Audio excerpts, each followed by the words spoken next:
투자의 참견 시간입니다. 오늘 신한금융투자 서면지점 이호석 PB 만나보겠습니다. 안녕하십니까? 네, 안녕하십니까. 이호석 PB입니다. 네, 어제 상승률 상위 종목 쭉 살펴봤습니다. 어제장에서 크게 상승한 종목, 그동안 이호석 PB 종목 가운데서 컨텐츠주 두 가지 들어왔습니다. A스토리, J컨텐트리, 그리고 콜대원, 대원제약, 그리고 조선주와 수소 관련주까지. 이 가운데서 어떤 종목을 리뷰해볼까요? 네, 오늘 리뷰해볼 종목은 A스토리입니다. 컨텐츠 관련된 종목은 제가 작년 가을쯤에 말씀 많이 드리고 모처럼 한번 말씀드리게 되었는데요. 우선 최근에 이제 포인트로 놓고 보자면 여러 가지가 있겠지만은 제일 좀 중요하게 생각하는 것은 결국에 이제 치열해진 컨텐츠 경쟁에 대한 얘기를 드려야 될 것 같습니다. 지금 디즈니 플러스도 새로 생겼고요. 그다음에 새로 런칭을 했고 기존의 넷플릭스라든지 국내에도 왓챠 혹은 이제 티빙이라든지 다양한 OTT 서비스들이 사용이 되고 있고요. 아무래도 이용자가 늘어나는 것도 중요하겠지만 사실 이제 이용자는 한정돼 있는데 OTT 서비스는 더 많이 생기다 보니까 아무래도 이용자 파일을 많이 가져가기 위해서는 그만큼 재밌는 흥미로운 이제 컨텐츠를 확보하는 것이 굉장히 좀 중요해졌고요. 아무래도 컨텐츠 확보 경쟁이 강해지면 강해질수록 컨텐츠를 제작하는 회사들의 가치는 점점 더 높아진다는 것입니다. 이제 대표적으로 이제 A스토리 같은 경우에는 넷플릭스에서 가장 대표적이었던 드라마죠. 초창기에 킹덤이라는 이제 드라마의 제작사였는데요. 킹덤을 보기 위해서 넷플릭스를 결제한다라는 말이 있을 정도로 굉장히 이제 그런 킬링 이제 컨텐츠를 하나 만들었던 회사입니다. 작년에 지리산을 만들었지만 생각보다 흥행하지는 못했지만 결국에 그것을 떠나서라도 이제 컨텐츠 가치가 올라가고 있기 때문에 이 회사의 경쟁력은 좀 충분하다라고 생각을 하는 거고요. 오늘 나온 건 아니고 최근에 나온 내용인데 밥잘 사주는 예쁜 누나라는 이제 드라마가 한한령이 이제 본격화된 이후로 처음으로 중국의 OTT 업체인 이제 아이치를 통해서 처음으로 방송이 됐습니다. 결국 이제 한한령 때문에 중국 시장으로 들어가는 것이 굉장히 좀 어렵다라는 게 전반적인 업계의 생각이었었는데요. 이번에 이제 심의를 통과하게 되면서 그리고 실제로 방영이 되면서 OTT 업체들, 제작하는 업체들 같은 경우에 아무래도 이제 앞으로 판매할 수 있는 판매처가 더 늘어나는 이런 효과를 얻었다라고 생각을 하고 있습니다. 결국 이제 이런 회사들은 제일 중요한 것이 얼마나 좋은 컨텐츠를 많이 만들어내는지가 그 회사의 매출로 이렇게 잡힌다고 생각을 할 수가 있는데요. 올해 같은 경우에 자체 IP를 통해서 국내나 해외 이제 방영 판권들을 이제 판매하는 방식으로 이제 비즈니스 모델을 좀 바꾸고 있다라고 합니다. 올해 빅마우스, 이상한 변호사 우영우, 무당 이런 제품들에 이제 들어간다라고 하는데요. 지금 빅마우스 같은 경우에는 이종석, 유나가 출연하는 텐트폴 드라마라고 하거든요. 그리고 디즈니 플러스와 국내 방송사에서 동시에 방송하고 중국에도 판매를 하겠다는 계획도 가지고 있다라고 합니다. 이런 것들로 그리고 이제 이상한 변호사 우영우 같은 경우에는 또 이제 넷플릭스로 또 이제 방영이 된다라고 하거든요. 이렇게 되면 A스토리는 가장 대표적인 OTT, 디즈니 플러스, 넷플릭스 양쪽을 이제 커버할 수 있는 기업으로 점점 성장을 하는 것이기 때문에 앞으로 컨텐츠주의 약진도 이미 주가가 충분히 조정을 한번 받았던 시점이기 때문에 컨텐츠 관련주들의 약진도 한번 지켜볼 필요가 있다라고 생각합니다. 네. 드라마 지리산 흥행에는 실패했지만 앞서서 이 A스토리가 중국 OTT에 잘 팔았기 때문에 실적 자체가 지난해 매출도 역대 최대였고요. 그리고 영업이익이 3년 만에 흑자 전환하는 모습이었는데요. 컨텐츠 쪽에 호재는 계속되고 있습니다. 미국 배우 조합상에서 이정재 배우와 정호연 배우가 아시아 사상 처음으로 나무주연상, 여우주연상까지 타면서 K 컨텐츠에 대한 관심 남달리 계속해서 높아지고 있고요. A스토리 같은 경우는 한 차례 목표 주가 43,000원까지 도달했던 종목이었거든요. 목표 주가 도달 축하드리고요. 다시 공략 가능하다고 하셨는데 얼마까지 볼 수 있을까요? 네, 우선 이제 지금 충분히 조정받았기 때문에 지금 다시 공략이 가능한 종목이고요. 신규 이제 가격 전략으로 제시를 해드리자면 일단 지금 시점부터 종고점 부근인 38,000원까지 충분히 가능하다고 생각하고 있습니다. 네, 알겠습니다. A스토리 오늘 현재 다시 공략 가능한 시점이라고 판단하고 있고요. 목표가는 38,000원 전 고점으로 제시해 주셨습니다. A스토리 리뷰 알아봤고요. 이어서 오늘 이슈의 참견 들어가 보겠습니다. 4개월 만에 용만전자, 삼성전자 매수 기회일까? 삼성전자의 주가가 7만 원을 잘 유지하다가 결국에 다시 한번 6만 전자로 밀려 내려가고 있습니다. 여러 가지 악재에 노출된 상황인데요. 호재도 있지만 부담 요소가 만만치가 않습니다. 러시아 우크라이나 전쟁 장기화 때문에 반도체 소재에 대한 수급 차질 우려감이 나오고 있고요. 또 유가 상승에 따라서 반도체 업종과 자동차 업종이 마진이 둔화될 것이라는 분석도 나오고 있습니다. 여기에 최근 갤럭시 S20죠. 이 신제품에서 일부러 고사양 앱을 실행할 때 성능을 고의로 저하시켜 놓고 이 발열 문제를 잡았다라고 광고를 해서 소비자를 기만한 것이 아니냐라는 이런 논란들이 계속되고 있습니다. 삼성전자의 주가 지금 좀 매력적이라고 봐야 될까요? 불안하다고 봐야 될까요? 네, 우선 방금 말씀해주신 악재들이죠. 이 악재들이 전부 다 삼성전자에 영향을 끼치는 요소는 맞습니다.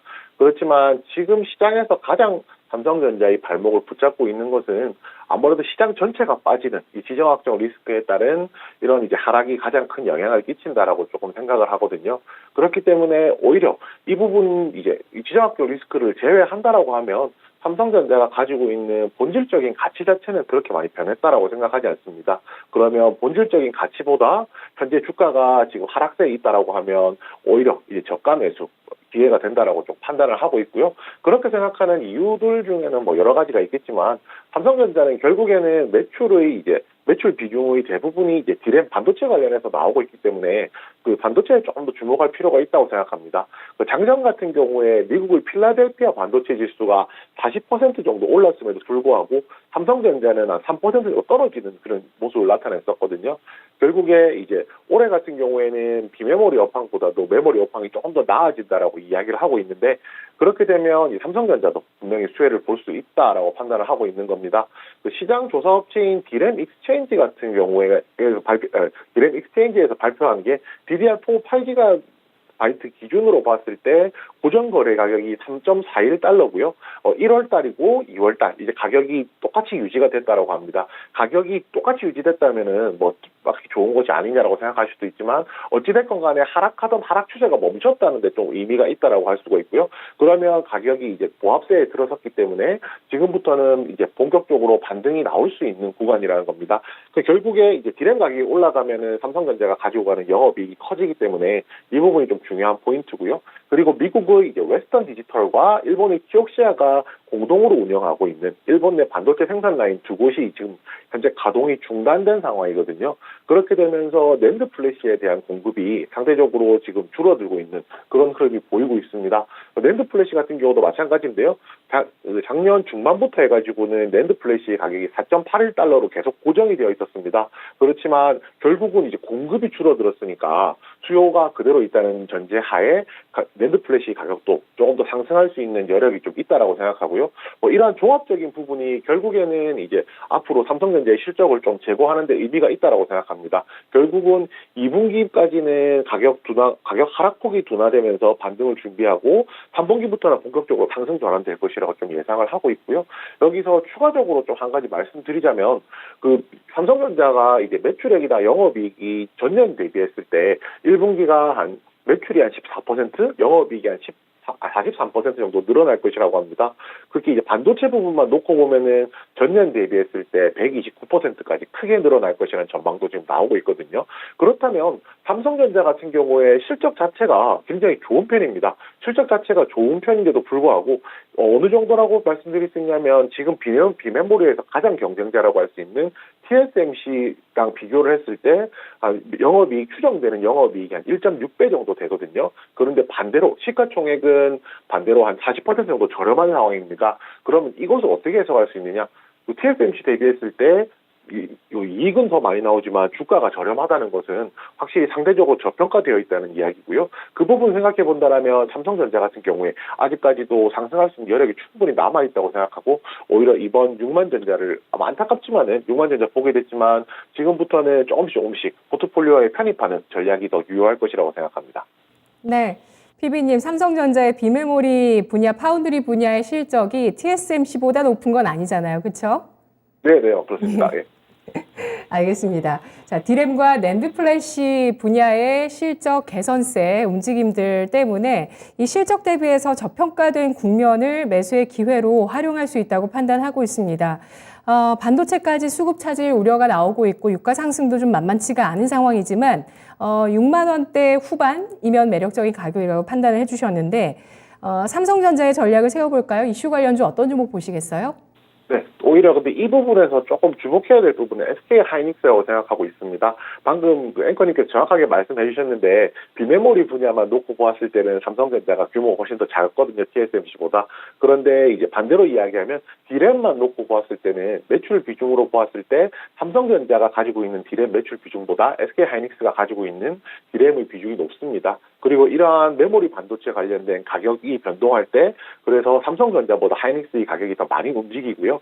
이번 2분기를 D램 가격 저점이라고 보고 3분기부터 본격적으로 상승한다라고 보았을 때 오히려 D램 가격 상승에 베팅을 한다라고 하면은 삼성전자보다 SK 하이닉스가 더 매력적인 카드가 될 수 있다고 생각합니다. 네, 알겠습니다. 삼성전자 코로나 팬데믹 때 사실 이 종목 사셨으면은 초반에는 재미를 못 보시다가 2020년 11월, 12월에 거의 다 올랐거든요. 그런데 12월에 시가가 67,000원이었습니다. 69,000원 가격 매력적으로 보셨고요. 이보다도 D램 업황의 수혜주 SK 하이닉스를 더 우선적으로 보자는 전략까지 제시를 해주셨습니다. 이어서 종목의 참견 들어가 보겠습니다. 어떤 종목일까요? 네, 클리오입니다. 투자 포인트 알아볼까요? 네, 클리오 같은 경우에는 지금 클럽 클리오라든지 이런 이제 에스테틱과 관련된 사업을 하고 있다라고 보시면 되고요. 지금 현재 다양한 브랜드들이 있었는데 오히려 이제 이런 브랜드들을 조금씩 정리를 하게 되면서 이제 특히 클럽 클리오 같은 경우가 매장 수가 좀 많았었는데 이제 현재 이제 지금 6개까지도 줄일 계획을 가지고 있습니다. 이렇게 해서 채널을 줄임으로써 구조조정을 일단 한다라고 보면 될 것 같고요. 이런 구조조정이 결국은 비용을 절감하는 효과를 가지고 오기 때문에 거기서 나오는 이제 메리트가 좀 충분히 있다라고 지금 판단을 하고 있습니다. 그리고 뿐만 아니라 지금 반대로 생각하면요. 그 오프라인 매장을 줄이는 것은 반대로 온라인 매장을 더 확대할 수 있는 여력이 된다라고 보이거든요. 올해 같은 경우에 이제 국내에서는 온라인 매출액이 한 21% 정도 온라인 채널에서 늘어날 것이라고 보고요. 해외 같은 경우에도 한 중국 15%, 일본 13%, 그다음 미국은 한 20%까지도 늘어날 것이라고 봅니다. 결국 이제 뭐 브랜디라든지 에이블리아 같은 신흥 플랫폼을 통해서 매출이 나오고 있고 여기서 온라인 채널까지도 수익이 지금 나오고 있는 상황이기 때문에 이 부분에 대한 매력이 굉장히 좀 크다라고 할 수가 있고요. 그리고 그 클램뷰티에 대한 이제 말씀을 좀 드려야 될 것 같은데 그 시장 조사 기관에 따르면은 2020년부터 해서 이제 클린뷰티 시장이 글로벌하게 한 54억 달러 정도 되고요. 이것이 이제 2027년까지 간다면 7년 8년 만에 116억까지 거의 2배 가까이 늘어난다라고 전망을 하고 있습니다. 이제 클린뷰티 시장에 대한 좀 관심을 조금 더 가질 필요가 있다라고 생각하고요. 클리오 같은 경우에는 구달 비건 제품을 중심으로 해서 미국 같은 경우가 클린뷰티 시장이 조금 더 활성화되어 있거든요. 미국이 이제 클린뷰티 시장에 진출을 했다는 뭐 이런 내용들을 본다면 기존에 이제 색조 화장품 위주로 되어 있던 포트폴리오가 이제 다양한 다변화되는 이런 효과까지 나오면서 앞으로 현재 지금 실적이라든지 이런 부분도 잡으면서 미래에 있을 앞으로 성장성까지도 잡은 양쪽 다 잡은 그림이라고 할 수 있습니다. 그 가격 전략까지 한 번에 말씀드릴 건데요. 최근에 이제 주가 한번 상승했다가 좀 횡보하는 모습 보이고 오늘 조금 조정 나오고 있습니다. 오히려 조정기에 매수하기 적기라고 생각하고요. 매수가는 현재가, 목표가는 전 고점 부근인 28,000원, 그리고 손절가는 지지선 하단 이탈하는 2만 원으로 정했습니다. 네, 알겠습니다. 클리오가 2월에 50% 주가 상승했습니다. 색조 화장품, 노 마스크로 인해서 색조 화장품의 매출이 늘어날 것이다라는 기대 심리가 나왔는데요. 내부적으로 좀 더 자세히 살펴보니까 기업의 체제 개선이 일어났습니다.